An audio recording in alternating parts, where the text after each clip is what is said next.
каждым годом в Осетии все больше заброшенных и пустеющих горных селений. И кажется, их голоса умолкли навсегда.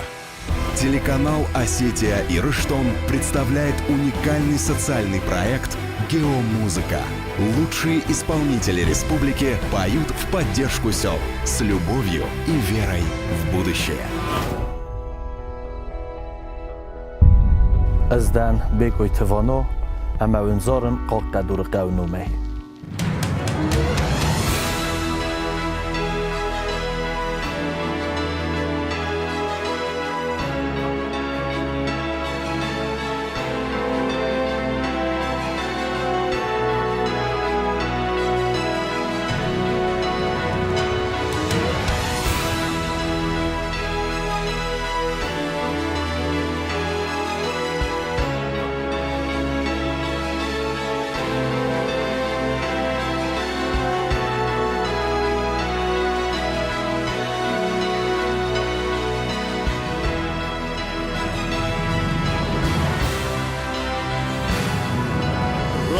گشتن ایران مادم فدای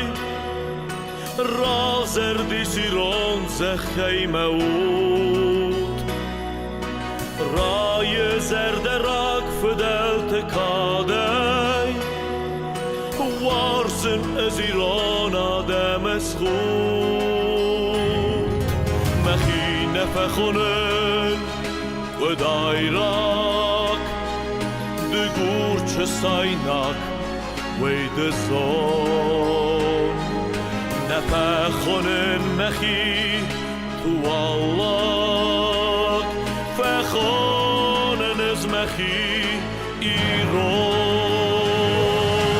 باورزم نکرجی ایرده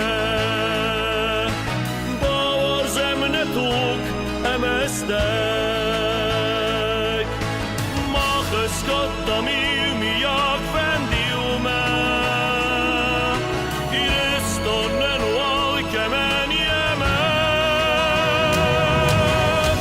ماوال دیخ کنم ایران کرجی ماوال دیخ کنم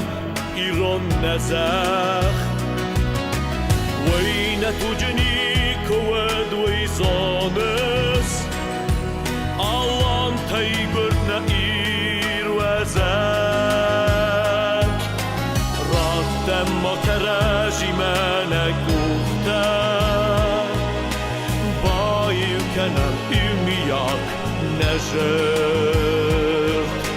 بایو کنم ما ایرده ایمیاک ایما نرست باورزم نکرجی ایرده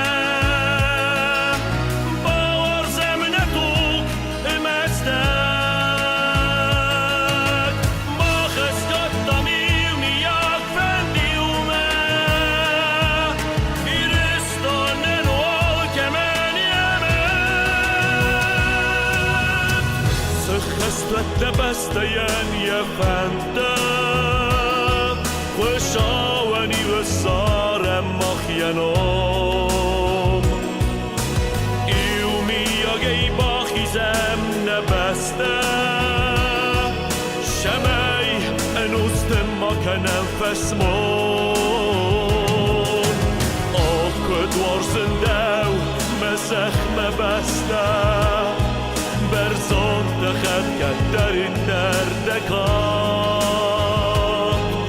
ایران آدم که بای خوزوی مسیح دمه فل در کنجن آدم برکان